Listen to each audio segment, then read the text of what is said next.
मैंने बहुत लोगों को देखा है, वर्कआउट खत्म होता है, बैग उठाते हैं एंड जाते हैं। नहीं, मस्कुलोस्केलेटल स्ट्रेंथ है मेरा फेवरेट। सिंपल सी बात, अगर इसको इंप्रूव करना है तो उसके लिए the main problem of gaining wait is क्या बात है, क्या बात है, क्या बात है। स्मार्ट लोग आए हैं स्मार्ट कंटेंट देखने। फिर से वेलकम टू माय चैनल एथलोट्रॉफी। आज हम देखेंगे कि कैसे हम उन 5 कंपोनेंट को इंप्रूव करेंगे ताकि हम ऑल ओवर तरीके से फिजिकली फिट हो सके।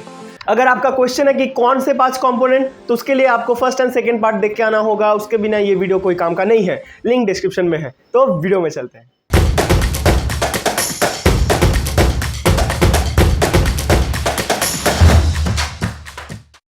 पहला है कार्डियो रेस्पिरेटरी एंड्योरेंस। अगर इसको इंप्रूव करना है तो उसके लिए आपको एक लो इंटेंसिटी एरोबिक ट्रेनिंग बहुत देर तक कंटिन्यू करना होगा without stopping. For example long distance walking, swimming, skipping, cycling, ये सब आप कर सकते हैं। एंड आप जिम इक्विपमेंट्स का भी हेल्प ले सकते हैं, like cycling, stair mill, treadmill, elliptical trainers, rowing machine. अगर ये सब आपके पास अवेलेबल हो तो।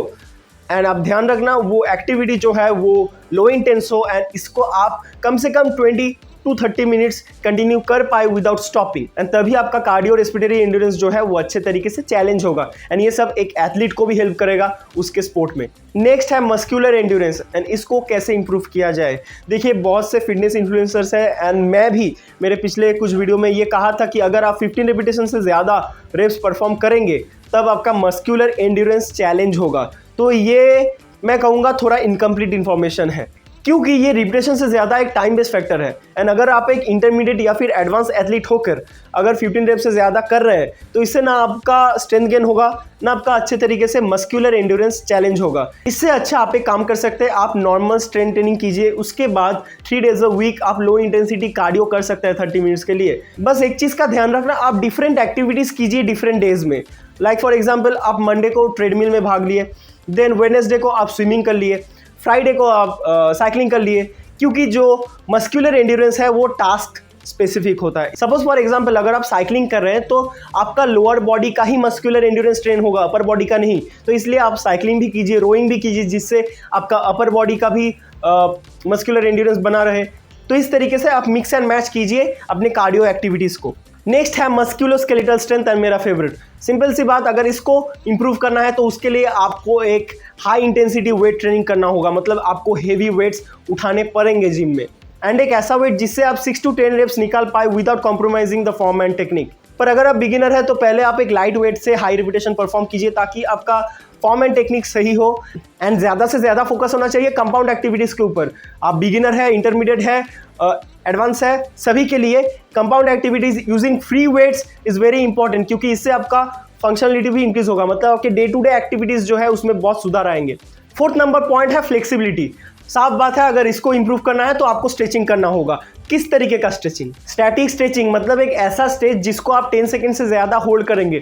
थोड़ा डिस्कम्फर्ट फील होगा, पर अगर आप चाहते हैं कि आपका फ्लेक्सिबिलिटी इंप्रूव हो, सबसे बेस्ट ऑप्शन है ये वाला स्ट्रेच। एंड कब करना है? After every workout session.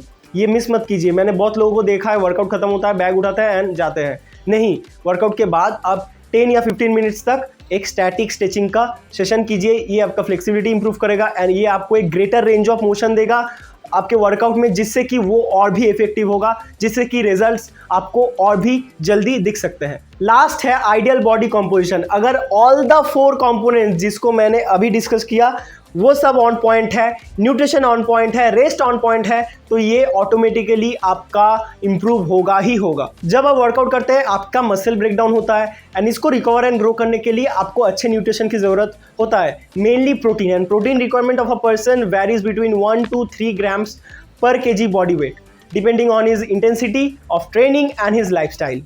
And not only protein, आपको एक बैलेंस डाइट लेना होगा जहाँ पे एक मैक्रो एंड माइक्रो न्यूट्रिशन का एक परफेक्ट कॉम्बिनेशन हो।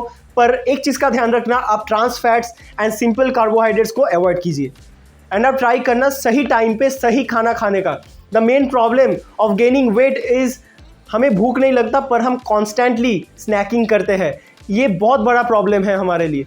इससे क्या होता है, इंसुलिन जो है वो शूट होता है and ultimately we end up gaining wait.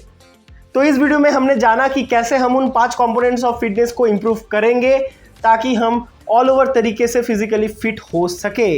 एक बार सम अप कर देता हूँ। अगर आप खुद को फिट कहलाना चाहते हैं तो आपको ट्रेनिंग करना होगा। कौन सा training? Strength training and aerobic training, minimum 3 to 6 days a week।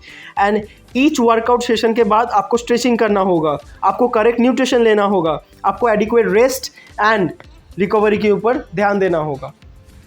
तो इन सारे चीज़ों के ऊपर ध्यान रखिए। ये जनरल फिटनेस गाइडलाइंस है एंड अगर आप खुद को फिट देखना चाहते हैं तो इन सब के ऊपर आप काम कीजिए।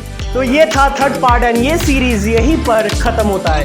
एक काम करना, इस चैनल को सब्सक्राइब करके जाना क्योंकि नेक्स्ट वीडियो जो इसमें आने वाला है ये बहुत यूनिक वीडियो होगा एंड आप ये मिस करना नहीं चाहेंगे। इसीलिए subscribe the channel and like this video, share this video and एक अच्छा सा कॉमेंट कर दीजिए प्लीज़।